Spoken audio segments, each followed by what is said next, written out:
little bit of an experiment here this morning, trying to make all of this work. So bear with us for a minute. It's a work in progress. Since 2019, Sci-Fi for Me has been bringing you news and opinion from all over the web. Science fiction, fantasy, and horror have been on our radar from the beginning. News, rumors, we bring you the latest with our team coverage. Streaming original content every week. Good Morning Multiverse, live on Sci-Fi for Me TV, delivering the multiverse since 2009.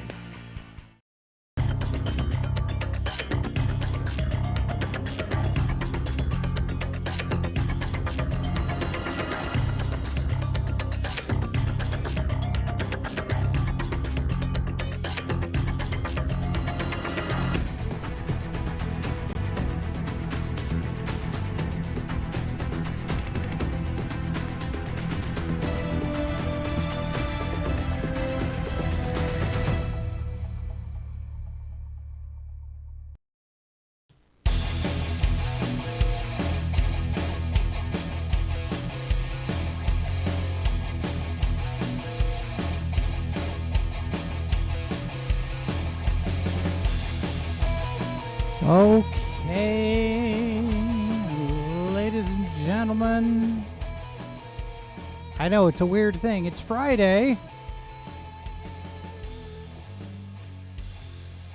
and we are on the air. What's up with that? Just a reminder for those of you who are still catching up, we are on a Monday, Wednesday, Friday schedule for August to try to see if it'll help me manage my workflow a little bit better, manage my time a little bit better. It kind of does a little bit until Google decides to lock me out of all of my workspace.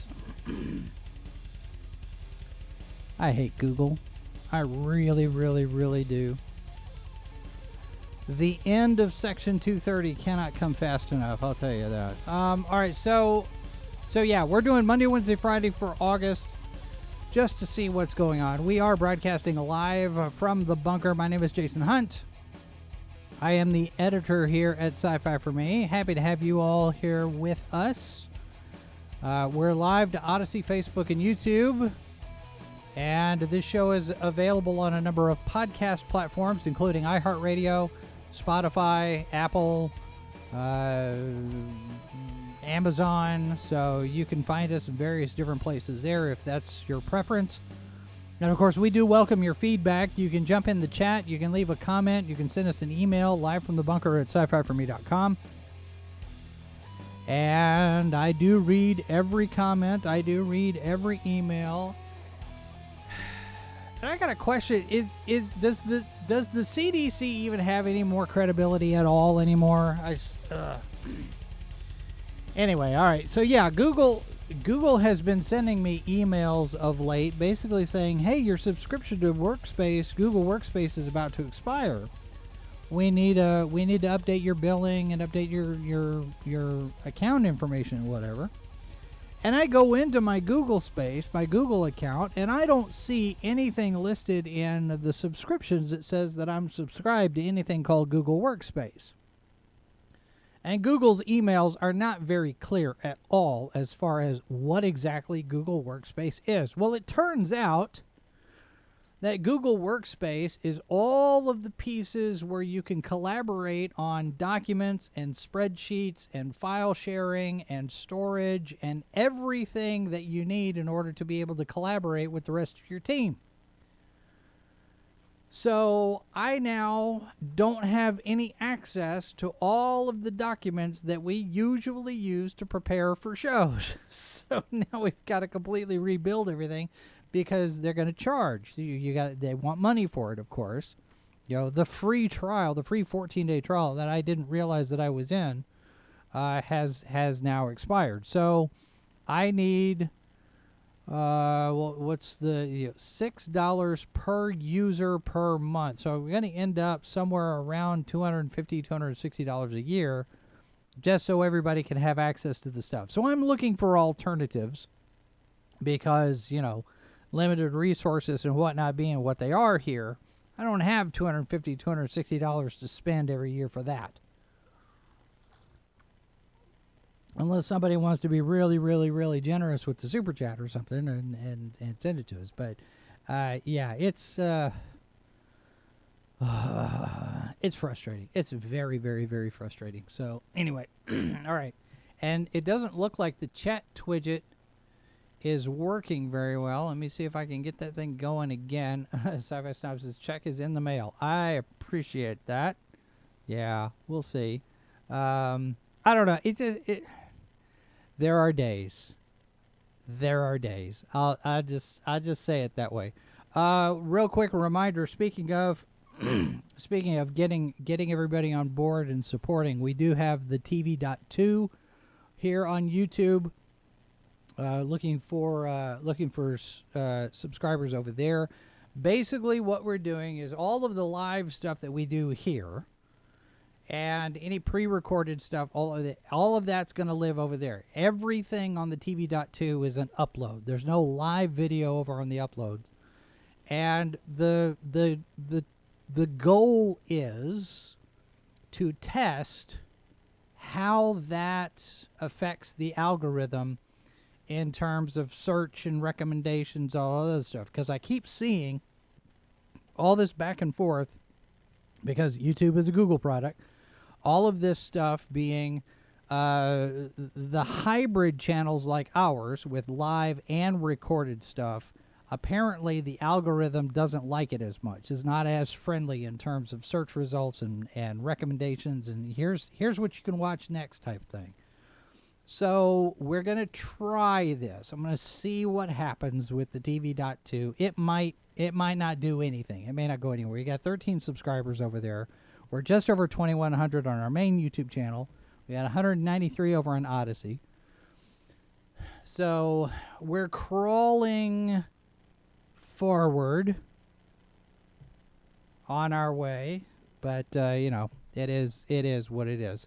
So we'll see. Good to see Dave in the chat, and it's Sci-Fi Snob and Keely. Good to see you there as well. All right, so yesterday,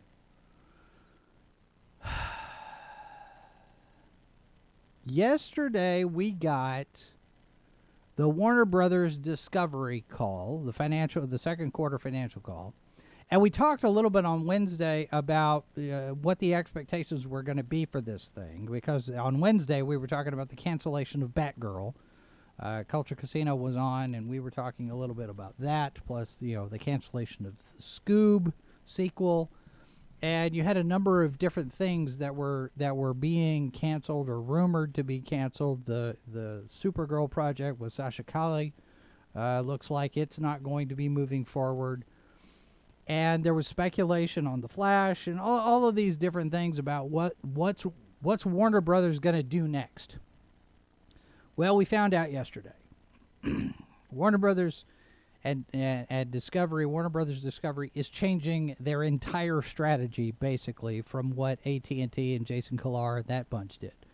And it's really interesting to see the trades, the Hollywood types, all lose their minds over this stuff. I mean, they are having kittens, as they say. Something about bricks, some of them. It's crazy. Hello, Mazurus. Good to see you there. Mazurus would love to have kittens. Kittens can be... I saw... Wait a minute. Mrs. Boss left the studio. There was something that I saw yesterday.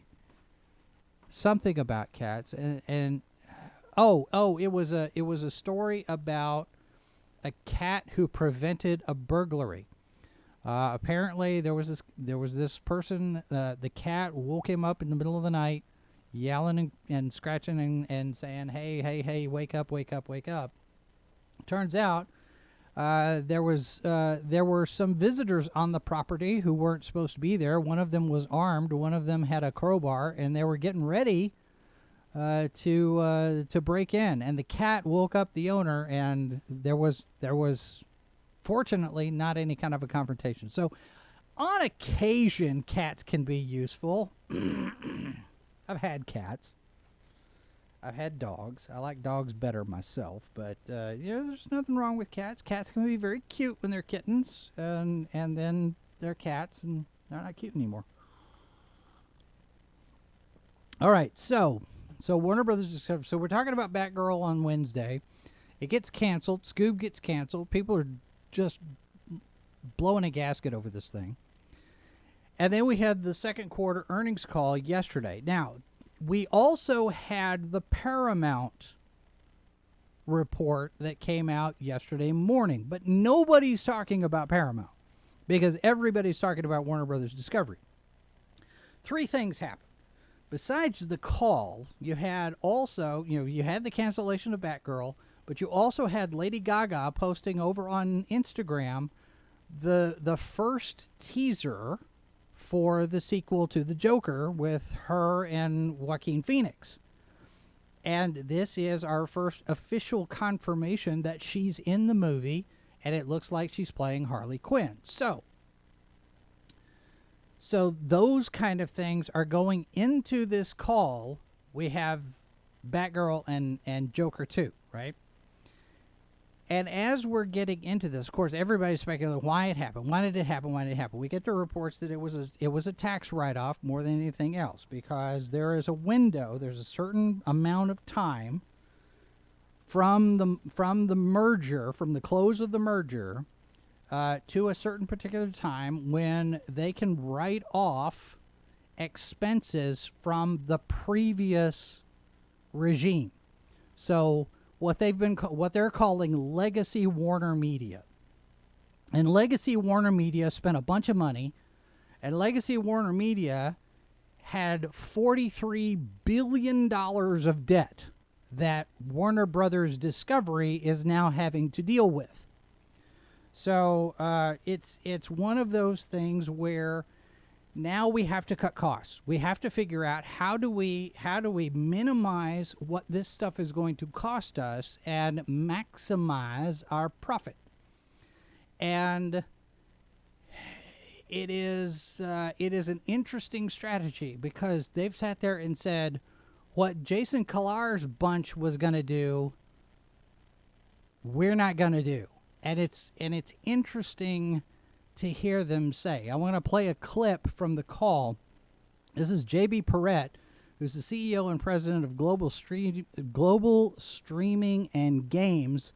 This is about 18 minutes into the call. The call total was an hour and a half. We're not going to go through all of it, but I'm going to do different pieces of it so you can hear what they have to say, because it does get interesting here. This is J.B. Perrette. Over the last almost 120 days, I've had a chance to spend time with this incredibly talented team, take a closer look at both products and their technology, better understand our proficiencies, as well as areas where there's need for further development, and dig in on what consumers are saying about the two services. We have a lot of work to do, but these first few months have only strengthened our belief in the significant opportunity ahead of us, and I'm excited to share with you some initial thoughts on our strategy and roadmap. First, a bit of context. For decades, our industry has embraced changing technology and consumer demand by evolving the very successful windowing approach to exploiting content. However, in recent years, a strategy has emerged that suggests the video business will be better off collapsing all windows into streaming. So basically what he's saying is all of this time and all of the time we've been making movies and everything, there have been these things. And he's right. The windowing, what he's talking about, is if you go into the movie, you go to the movie theater, you go see the movie. Back in the day, those of us who are of an age, you'll remember when the movie hit the theaters, it was in the theaters for several weeks, months even. And then it went away. And then it showed up, well, before cable, then it showed up maybe on broadcast TV. And then when cable came in, you had premium cable, things like HBO, Showtime, or then you had regular cable, the Sci-Fi Channel and USA Network and that tier of things. So the way the rollout would work, you'd have the movie hit the theater, You'd have the movie then go away from the theater, and then it would go to premium cable, then it'd go to regular cable, and then it hit broadcast network maybe on ABC or CBS someplace, and then it'd go to home video, whether it's a VHS tape or DVD or whatnot. And now you add streaming to that mix. You have the theater, and then you have the streaming and the digital downloads and all that other stuff. And basically what he's saying here is that for the longest time, everybody used that other window until it became this thing where everybody's now got to go to streaming. Streaming. You make all of this stuff. You make all of these movies and TV shows, and it's and the only consideration is where it's going to stream. Peacock, Disney Plus, Paramount Plus, HBO Max, wherever, right? Overpaying for and overinvesting in content and offering it all at the same time for a low price. We don't believe in this strategy. There it is. They've completely rejected this plan. They've completely rejected what Jason Kilar was doing, because you remember when Kilar was there in charge, they had this thing called Project Popcorn, where this is what got Warner Brothers all of this flack, because they decided to do what they call day and date, which means the day we do release in theaters, the same date we'll release it on streaming. We saw that with all of the different Warner Brothers stuff.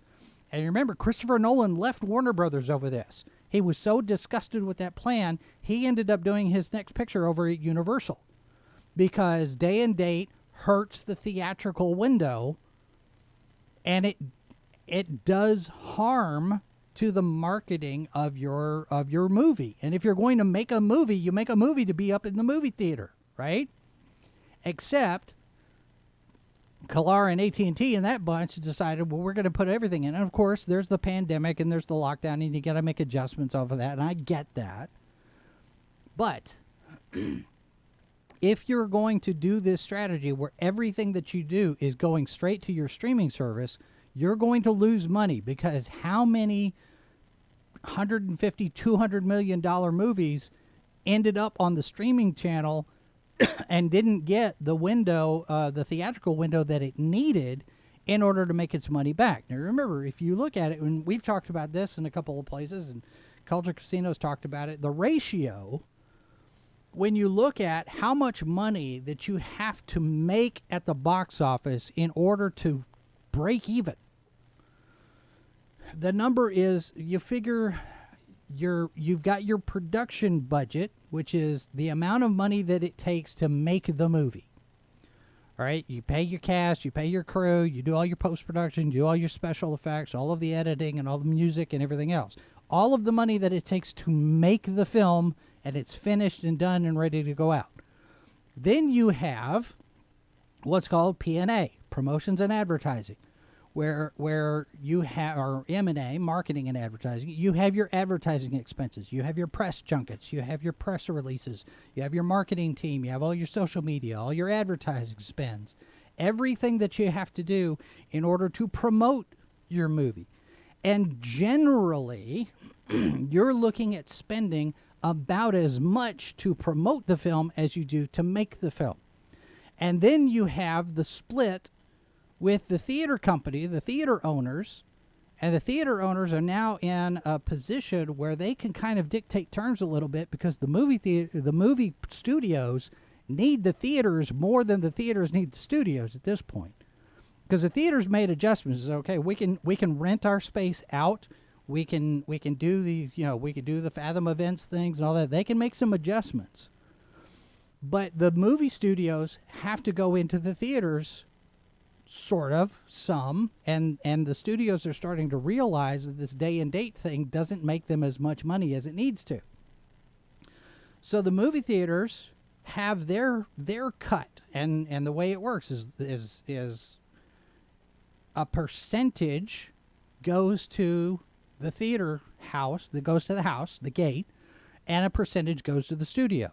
And the longer the movie is in the theater, the mix starts to shift. And the movie theater starts to make more, and the studio makes less. And the ratio changes. The longer the movie is in the theaters. You're still making money, but it the balance between who gets what between the studio and theater changes the longer the movie is out. But the studio is still making money.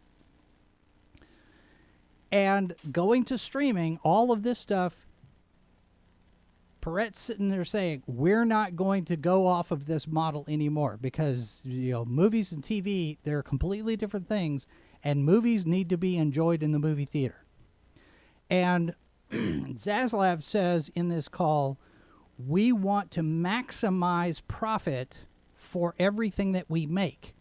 And he's coming at it from the standpoint of theater is first. Theatrical release windows will come first. We're making our stuff, at least on the movie side, we're making our stuff for theatrical, and then everything else after that comes after that in order to maximize the amount of money that we can make on this one thing. He's talking about repurposing, and this is what Perret's talking about.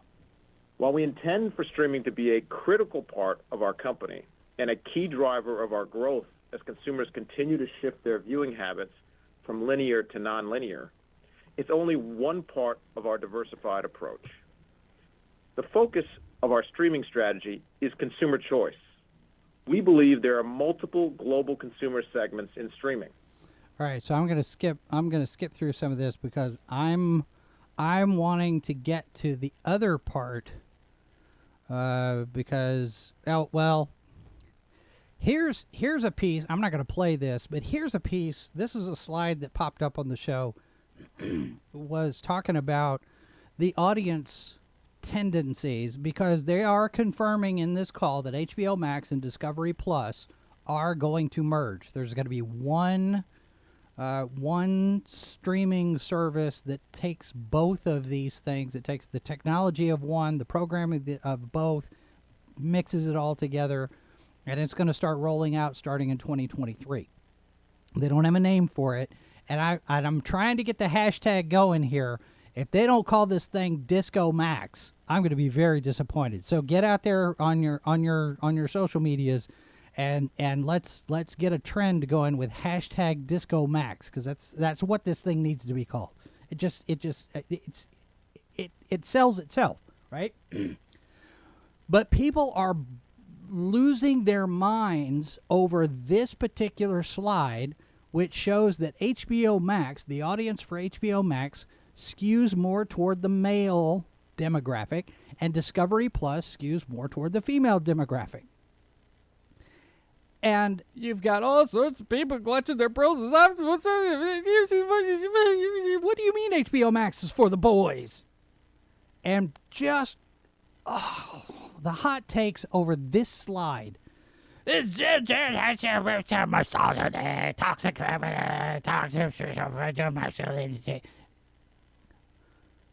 Okay. Let's all take a breath. Let me explain something to you. Because I have worked in network television. I've worked for a network affiliate. I understand what they're looking at. Because when the CW got started, for those of you who don't remember, there were two networks that were fledgling several years ago. You had the UPN network, which was Paramount's television network, and then you had the WB, which was Warner Brothers network. And they eventually merged into the CW. Paramount owned a piece of it, and Warner Brothers, Time Warner, owned a piece of it. And the difference between lean in and lean back on this graphic, I'll get to that in just a second, because that's not as troublesome on this stuff, but that's the next part of this. But one of the things, when the CW got started, there were a lot of angsty, soapy type of shows, Dawson's Creek and what was that one, Felicity, with what's her name in it? Huh? With the haircuts, yeah, okay. So you had those things, right? And the networks track their audience data, and they have access to all sorts of different pieces of information surveys and marketing reports and Nielsen data and little boxes that are sit on top of on your table and all of these different ways that they can measure who's watching their shows. That's how they decide how much to charge for their advertising, right? And one of the things that came out of the CW data that a lot of people were surprised at was the demographic shift in the audience. They were targeting a female demographic with their programs. And they were trying to get the 18 to 24 demographic, because if you get them early, you set up brand loyalty. They start to watch your shows, and they'll watch your shows, they'll buy your product for years, right? But what surprised them was that not only were they attracting the female 18 to 24 demographic, but they were also attracting the female 54 and up demographic, because women were watching these shows with their moms. And they didn't have any idea that this was going to happen. But the data showed that that's who was attracted to their programming. These networks and these studios have all sorts of information from Nielsen, from Arbitron, from various different places that tell them who's watching their shows, who's watching their programs. And this card right here, where it says that HBO Max has a male skew and Discovery Plus has a female skew, basically is a very distilled shorthand piece that says more men are watching HBO Max and more women are watching Discovery Plus. For the reality stuff, for the unscripted, whatever, you know, Naked and Afraid and the 90 Day Fiancé and whatever other stuff. Where's the Real Housewives? I don't know where Real Housewives lives, but those kind of shows, women generally tend to watch that stuff more than men do. I guess that's my takeaway from this graphic. But you have all sorts of people. Oh, bravo. Thank you, Dave. But you have all sorts of people that are just squealing like pigs because, well, I'm a female and I watch HBO Max. This card doesn't say that only men watch HBO Max. And it lists the differences in the two different networks as complementary to each other, because HBO Max is primarily scripted material. It's narrative. We're telling the story, Hollywood narrative. Here's the stuff like movies and TV like you normally get. The unscripted stuff, the reality shows, the educational programs, the factual programs, the Shark Week type stuff, all of that's on Discovery Plus. Well, you can take those two and you put them together. The lean in versus the lean back on this graphic is basically you've got the lean back is, if I remember how they explained it, the lean in is people who are more engaged in watching, whereas the lean back, you can leave it on and you can listen to it as you're doing other things. I think is how I understood him to explain it. I'm paraphrasing there. And, you know, HBO Max, appointment viewing, Discovery Plus, comfort viewing. So you can watch it whenever and you can get there. And then the appointment viewing is, you know, this show drops on Wednesday. I'm going to watch it on Wednesday, right? And, of course, everybody's like, well, what's this genre-doms thing?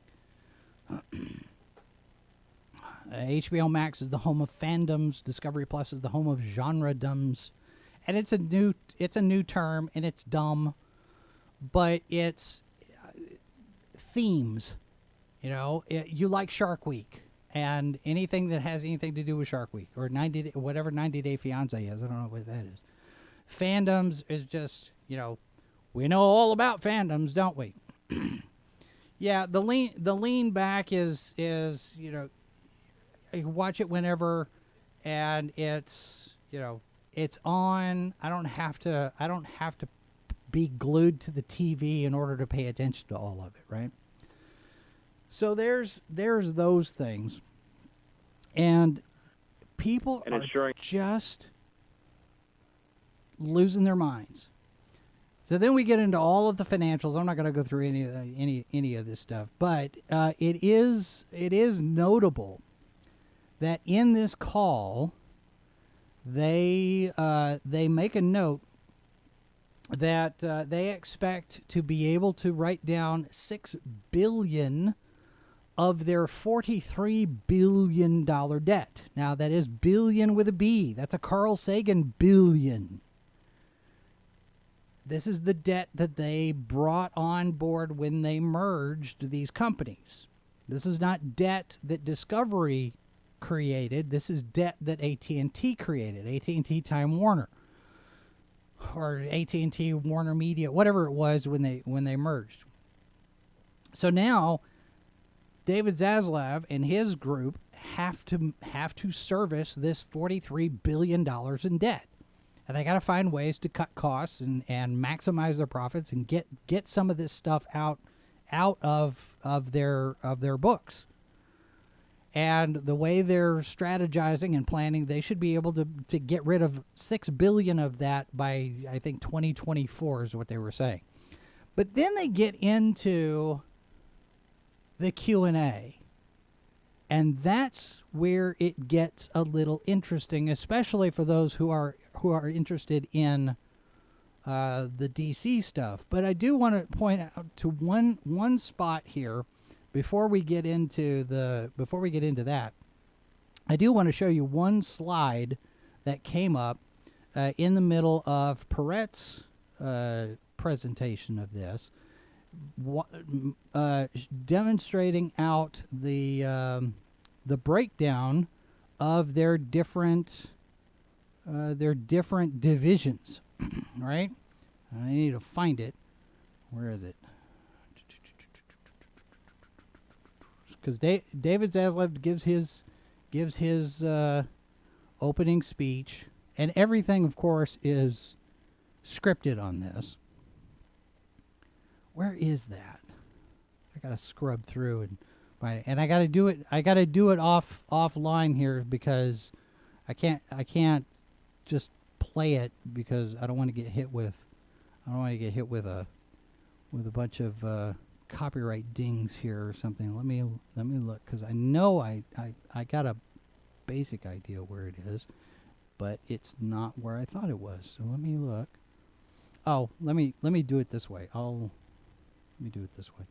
There's another sheet right here. Okay, so this is the PDF that came with it, and in the studio segment portion of the report,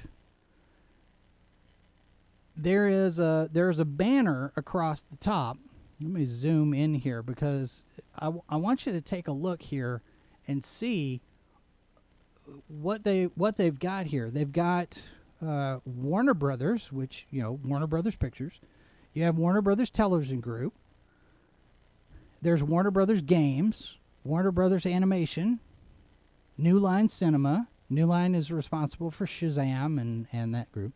But here, interestingly, is another studio division that's shown up here, DC. Thus giving us confirmation officially, and they didn't say we're setting up DC Studios, but the fact that they've got DC listed as a studio division gives us confirmation essentially that DC Studios is going to have its own setup, very similar to the way Marvel Studios is set up over at Disney. And Zaslav has confirmed that with Alan Horn coming on board as a consultant, their plan, they have well, I'm going to let him tell you that because I don't want to spoil it. We'll get to the let me take a break here real quick. Let me find that because it's the very first question out in the Q&A of what's going on with DC. So we will take a real quick break. We'll be back with that right after this. Stand by. You're watching Sci-Fi for Me TV, delivering the multiverse since 2009. And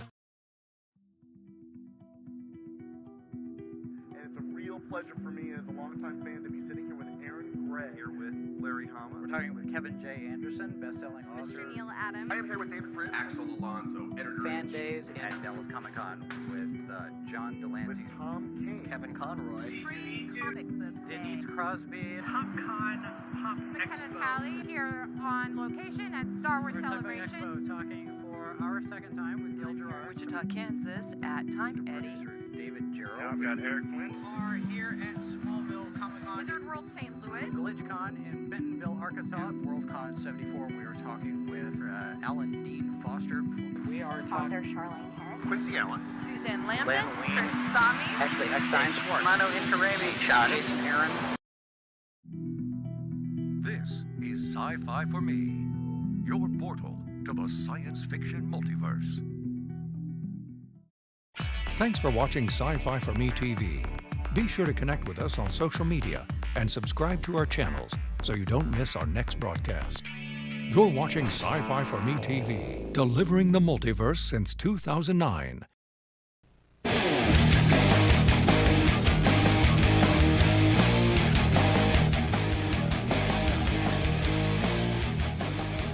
Back live from the bunker, Jason Hunt here, along with all of you, and it's good to have everybody here. It's really nice to see the repeat customers,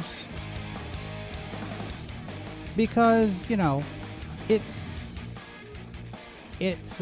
a sign that we're kind of maybe doing a couple of things right every now and again. I don't know.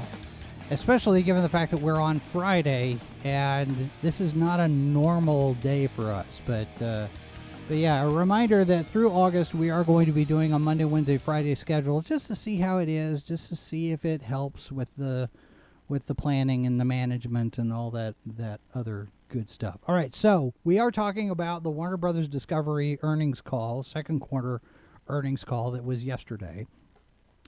On the call, you had David Zaslav, who's the CEO of Warner Brothers Discovery. You got J.B. Perrett, who's the CEO and president of Global Streaming and Games. You've got Gunnar Wiedenfels, who's the chief financial officer, and Andrew Slaban, who's the executive vice president of Global Investor Strategy. And Gunnar talks a little bit, Andrew talks a little bit, but J.B. Perrett and David Zaslav fielded a lot of the questions. And so this is the Q&A. After they do all of their presentation, this is the Q&A, and this is the first question out of the gate is from somebody. Now, a lot of people that are on this call, most of the people on this call are investors. They're bankers, they're stockbrokers, they're people who have money invested in the company. And so they get to ask the questions. Now, this first question comes from a representative at Deutsche Bank, and it is interesting that it's the very first question. Not surprising, but the answer to this question is very, very telling here. Hi, good afternoon. Let's ask two if I could. I guess first, David. There's a lot of reporting in the press about film dates being delayed, and of course the canceling of Batgirl. There it is. I think first film in particular question was out of the completed. gate. Can you just talk about the reason for the decision to cancel Batgirl? Was it an issue? And what's happening more broadly, Warner Brothers film business, changes you might be making, and particularly the direction you're taking with the DC universe? And then just had one for JB on the FAST product. Is the intent there? Now that question there is talking about the rollout for all of the stuff, because there's a question on how that programming is going to get to places where they don't have either Discovery Plus or HBO Max. A lot of them go through Sky as part of that. So they're figuring out that part of the rollout, and that was what that other part of the question is. But here's David Zaslav answering the piece about Batgirl and DC. Great. Thanks, Brian. Well, let me start with the fact that the Warner Brothers Motion Picture Group has fantastic IP and a great history, as you know, where they're turning 100. And between DC, the animation group, together with the entire Warner library, our ambition is to bring Warner back and to produce great high-quality films. Now, when he's saying bring Warner back, he's probably of the opinion. Now, remember, when Zaslav took over and came in as CEO, he's got an office on the lot, and he did a tour and talked to a bunch of people about a bunch of different things to try to get his hands wrapped around what he's got here with Warner Brothers as part of this new thing. What are we doing right? What are we doing wrong? What do we need to change? What do we need to adjust? What do we need to keep same? All of these. He did basically this fact-finding tour for a number of weeks, having a lot of different conversations. And what he's looking at is that there's a little bit of tarnish on the Warner Brothers brand at this point. When he's saying we need to bring Warner Brothers back, he's looking at it as, Warner Brothers has this great history, and we need to be capitalizing on that. I'm breaking this stuff up again so I don't get copyright dinged. And as we look at the opportunities that we have broadly, DC is one of the top of the list for us. You look at Batman, Superman, Wonder Woman, Aquaman. These are brands that are known everywhere in the world, and the ability to drive those all over the world with great story is a big opportunity for us. We have done a reset. We've restructured the business. All right, so he just said we have done a reset. This is his first acknowledgement that there are big changes that are in play here. The Batgirl cancellation is part of that. The Supergirl cancellation is part of that. I think some of the different cancellations of the different shows that we saw on the CW before the CW gets sold to Nexstar, that was part of it. They are making some changes. And Ben Affleck back as Batman for Aquaman 2 is part of that as well. And there are other things brewing. Where we're going to focus, where there will be a team with a 10-year plan focusing just on DC. It's very similar to the structure that Alan Horn and Bob Iger put together very effectively with Kevin Feige at Disney. All right, so there it is, folks. A 10-year plan for the DC films. We're basically starting from scratch-ish. I mean, the Aquaman movie is moving forward. That's still in production. That hasn't been canceled yet. Flash hasn't been canceled yet. Black Adam, Shazam, we got those. No word on Blue Beetle. But when Alan Horn was brought on board as a consultant, a lot of us were speculating that one of the things that he was going to be handed is DC. Not necessarily that he's going to be in charge of it, but Michael DeLuca and Pam Abney are the ones who are going to be dealing with all of this stuff. They're the interim Warner Brothers Studios chiefs, and Alan Horn has been brought on board to consult with them to get Warner Brothers back up to where it was. Now remember, before Alan Horn was at Disney, he was at Warner Brothers. He was their chief operating officer, I believe, before he got fired. And then he went over to Disney, and now he's back over at Warner Brothers in a consultant role. And he's even admitted, he says, I'm just here to offer advice. I'm here to answer questions, to help people kind of get the ball rolling. I'm not going to be in charge of everything. But he did acknowledge, because one interview, the third question that they asked was whether or not he was going to have anything to do with DC.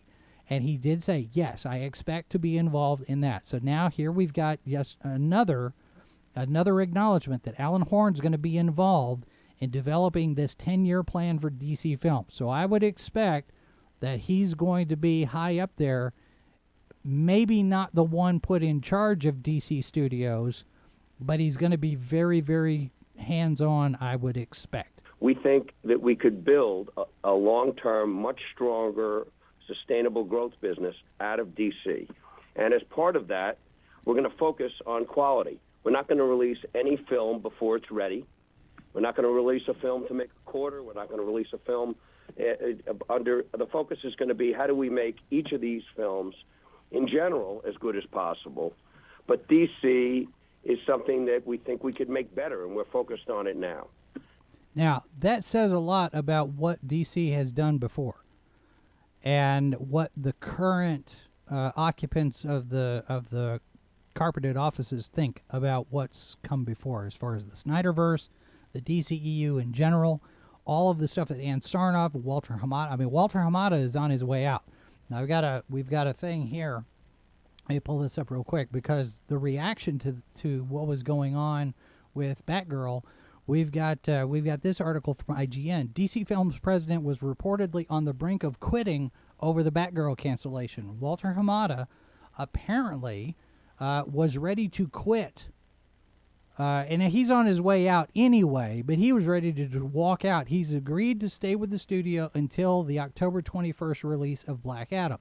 According to Hollywood Reporter sources, Hamada was only informed of Batgirl being shelved at a test screening of Black Adam and was upset at not having been consulted. He was also reportedly concerned about the impact of the unexpected news on the cast and crew of the movie. And that's understandable. I mean, people are working on this thing. They're very creative. They put all their effort into it. They want it to be as good as it can be. They do their best. And you want to see the results of your work. You want people to appreciate that. Now nobody's going to get a chance to see any of it ever at all. Ever. It's gone. Batgirl does not exist now. Hamada, this is from the article. Hamada apparently consulted with counsel around quitting, but has been convinced to stay on until Dwayne Johnson's first DC movie is released.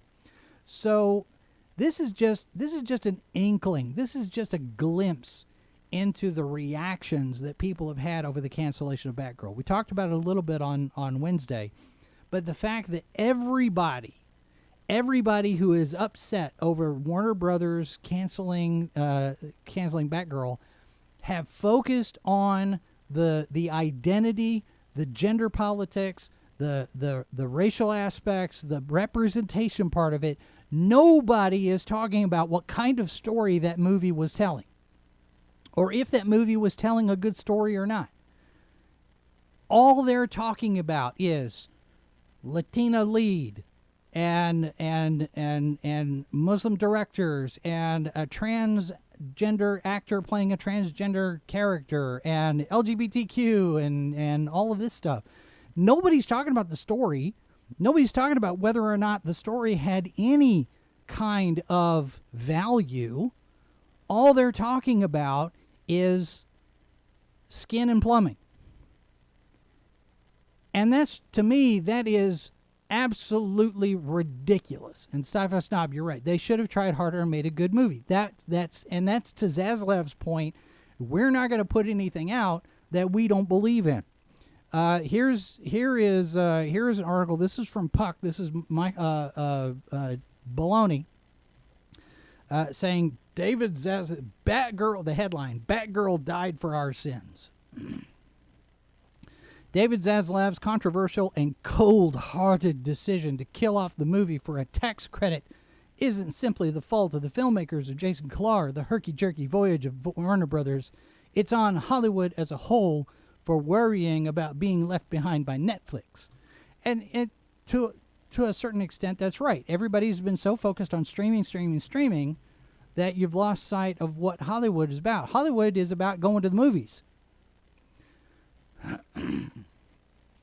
From the article, an email came in yesterday from a TV writer. Quote, "You should know that on multiple writer text chains, people are calling him Zaslav the Butcher."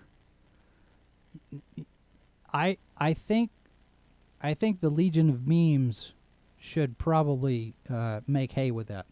This person was referring, of course, to David Zaslav, the Warner Brothers Discovery CEO, who in less than 4 months atop HBO Max, Warner Brothers, and all those cable channels, has quickly become known for his slash and bash strategy. Scripted shows on TBS and TNT, gone. Kids stuff and animation on HBO Max, disappearing. CNN Plus, RIP Plus. And that was before he started reshaping the Warner Brothers movie studio. Hence this Batgirl situation. Is there a greater indignity for a filmmaker than a studio telling you it would rather take a tax deduction than release your $90 million movie?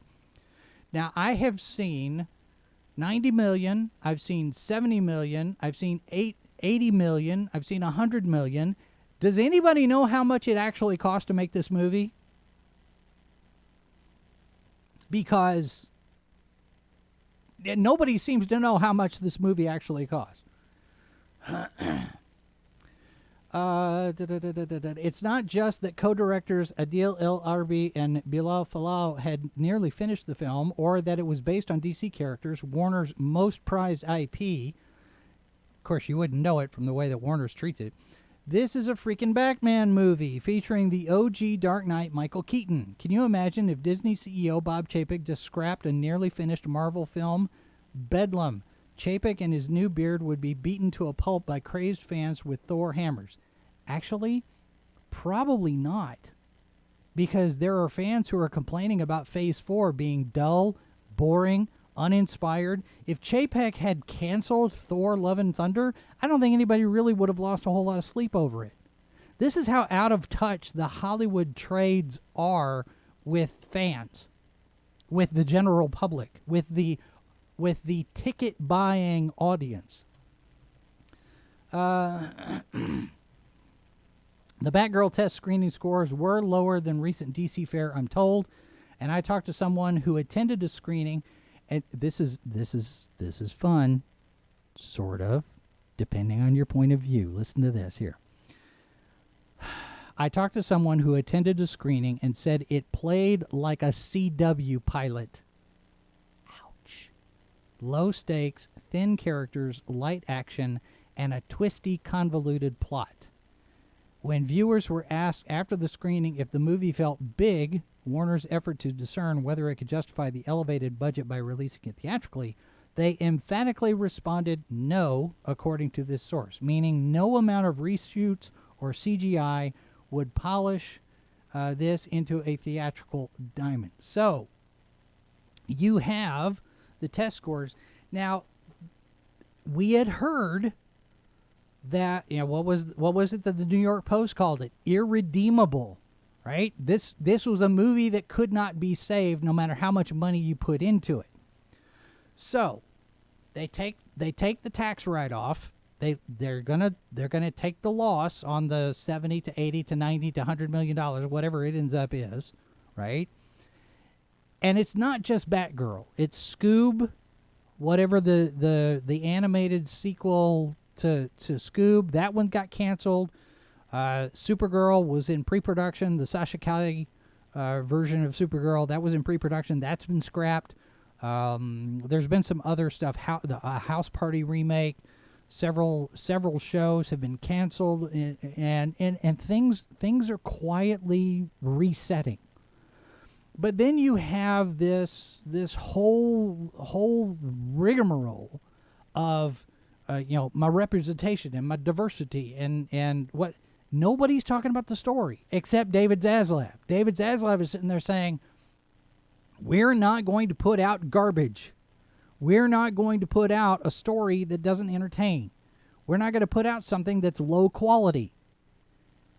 And really, if your test audience is sitting there saying this movie plays out like a CW show, that's not saying a lot. That's not very high praise at all. Which CW show does it compare to the most? Third season of Arrow? Because third season of Arrow was pretty good. But if you're comparing it to any season of Batwoman, you're in trouble. Right? It's a matter of degree here. What do you do? Now, the other part of this is that Batgirl, now this is convoluted because the original schedule for all of the releases and everything before pandemic, before COVID, before monkeypox, or whatever the panic order of the day is, you had The Flash was supposed to come out first and set up the Flashpoint and split out all of the multiverse, and that was going to give us Michael Keaton's Batman, and Ben Affleck's Batman was going to die and go away, blah, blah. We get this new Supergirl, Superman's dead, and all of this new stuff, right? Batgirl, in the timeline, in the original timeline, Batgirl and the Supergirl film were going to be coming out after that. Aquaman 2 was going to be after that. Michael Keaton was going to be Batman in Aquaman 2. Now he's not. This goes back to Ben Affleck showing up and been confirmed to be shooting stuff for Aquaman 2. They are reshooting still for Aquaman 2. And more than likely, what that's going to involve is Michael Keaton being replaced by Ben Affleck as Batman, because we're still in that universe. That Batfleck has not been killed yet. And because you don't have any story justification, because The Flash hasn't come out yet, you don't have the multiverse yet, right? Because it's all happening backwards. It's all rolling out. It's all rolling out in the wrong sequence of its wrong order. So you can't explain Michael Keaton's Batman suddenly showing up without having the multiverse that you get from Flashpoint, which is in a movie that hasn't come out yet. So they're reshooting Aquaman 2, pieces of that, to have Ben Affleck come in and replace Michael Keaton as Batman. Rumor is also that they're going to be replacing Amber Heard, possibly with Emilia Clarke, although that hasn't been confirmed yet. There's a lot of back and forth. There's a lot of he said, she said. Nobody knows for sure. If that's the case, they're either going to reduce her role to as little as possible with Amber Heard, or they're replacing her with Emilia Clarke. We don't know for certain yet. So we got that. Then we have Blue Beetle, which is still sitting out there and nobody knows anything about it. And I think I need to, do you have a minute? Can you look up Blue Beetle on IMDb and see if that's a New Line? Because I think that's a New Line cinema production, which means New Line is doing Shazam and that set. So it's kind of separate and apart from the Snyderverse. And then we have The Flash. We have some great DC films coming up, Black Adam, Shazam, and Flash. And we're working on all of those.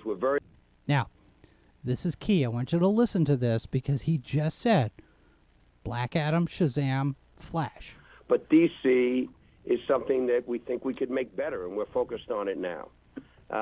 We have some great DC films coming up, Black Adam, Shazam, and Flash. And we're working on all of those. We're very excited about them. We've seen them. We think they're terrific, and we think we could make them even better. And that's what Mike and Pam and the team are doing. Now, key to that, I want you to key on this. We can make them better. What does that mean? It can mean all sorts of things. But let me spitball here for a second. What if the tax write-down they take, the hit they take from Batgirl, we're not going to take that. We're not going to release it. So that frees up whatever money that they were going to spend. Maybe that's a trade-off. You know, maybe that 70, 80, 90 million, whatever. Now, instead of spending money like that to make Batgirl presentable, we're going to take that money and now we're going to spend it on Aquaman 2 and The Flash to make sure that it's going to be we get it as good as they can. Now, working to make them better, that could be a code. It doesn't necessarily mean that they're terrible. And Snob, I know you're saying there, if they were that great, they wouldn't need to make them better. But if they have to make them better because they've got to get rid of Amber Heard, and now they have to fix the Batman thing because the wrong Batman's in there, and if they have to make the Flash better by replacing Ezra Miller, that could be what making them better means. Maybe. But $250 million on The Flash is a whole lot more investment than 70 million, 80 million, 90 million on Batgirl. And focusing on that. Strategically, we've looked hard at the director streaming business. We've seen, luckily, by having access now to all the data, how director streaming movies perform. And our conclusion is that expensive director streaming movies, in terms of how people are consuming them on the platform, how often people go there or buy it, or buy a service for it, and how it gets nourished over time, is no comparison to what happens when you launch a film. So he's getting ready. He's making the case here, and I know I'm running long, so I'm not going to get into all of this. But he's basically making the case here that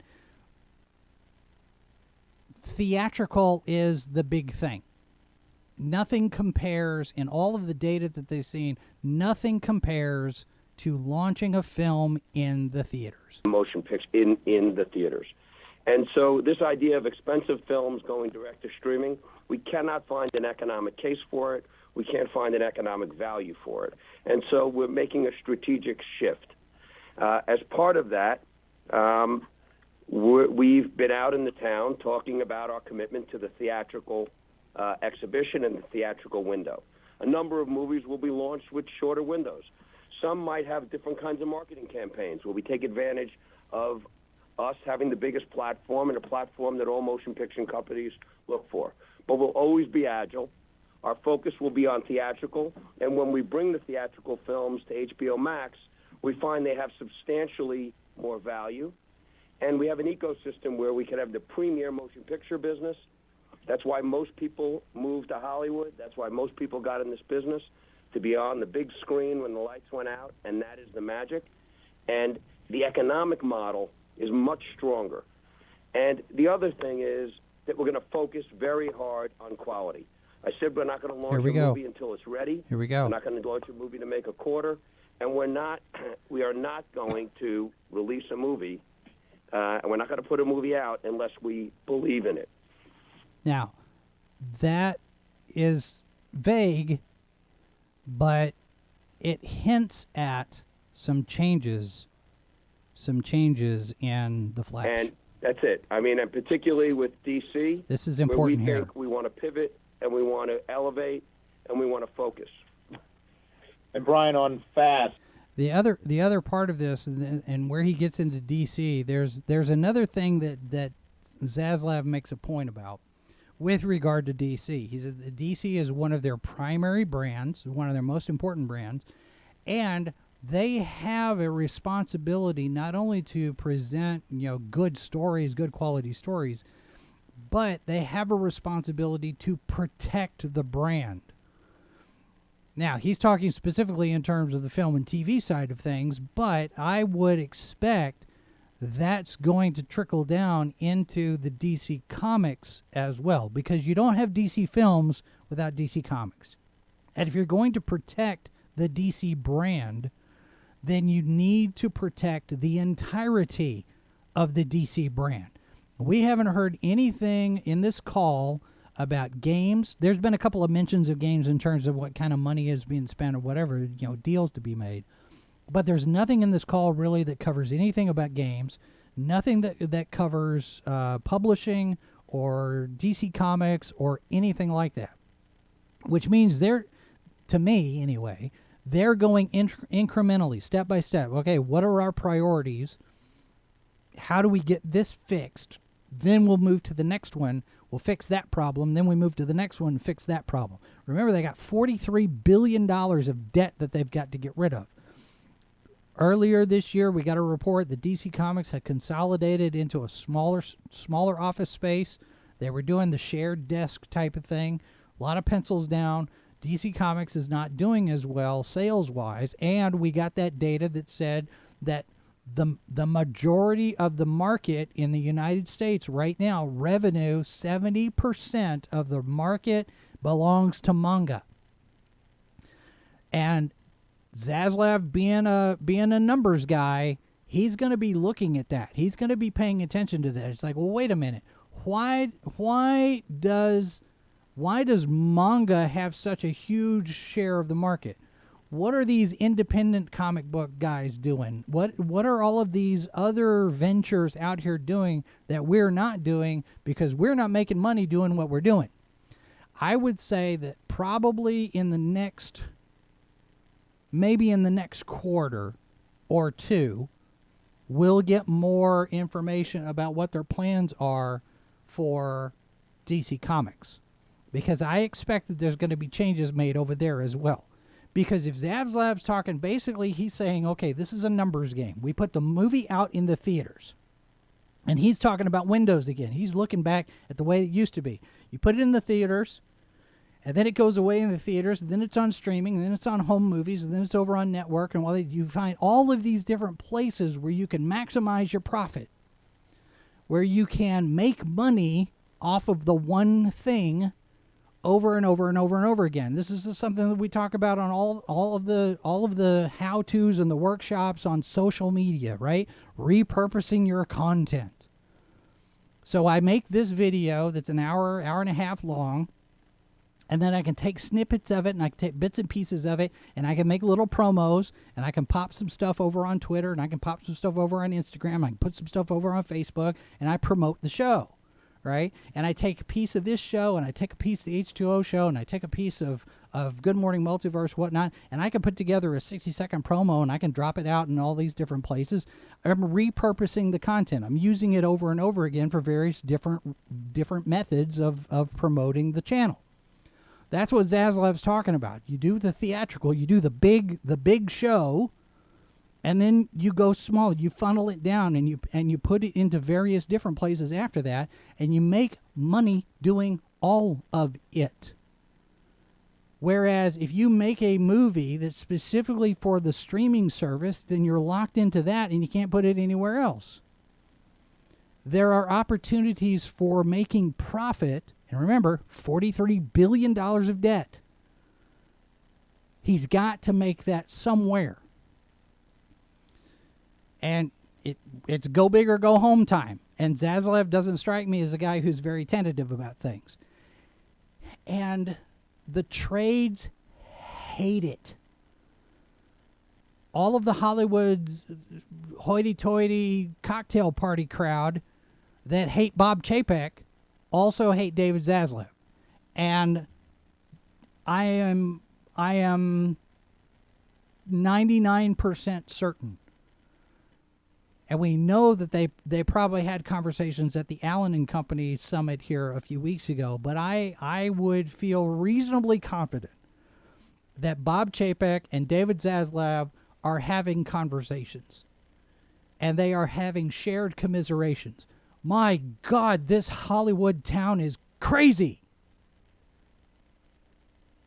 I bet that's what at least one of them has said, at least more than once, because Hollywood, they don't care about money. And it's funny because I've been watching Light and Magic, which is the documentary on Industrial Light and Magic, and there's an interview with George Lucas in there. And he says, early in the day, all of these guys, Coppola, Spielberg, Brian De Palma, Lucas, all these guys, they don't care about the business side of things. They don't care about the money side of things. We just want to make movies. And that's one of the fundamental flaws of Hollywood. You go to make money, not just to make movies. It's a business. And Zaslav has a business mind. He has a business attitude. And the board of directors at the Walt Disney Company, they're all business people. And Bob Chapek is a business person. And the Hollywood people can't stand it. They don't know how to deal with it. So they write up all of these hit pieces on how terrible everything is, trying to shake these guys loose. And I would expect in the next 3 months, there are going to be plenty of articles about how terrible Zaslav the Butcher is. That's going to take. That's going to gain legs. That's going to get traction. We'll see. I don't know. Right now, Warner Bros. Discovery is down. It is at $14.66 a share. It is down 16% from the previous close of $17.48. It will come back. It will bounce back, I'm sure. I give it a week.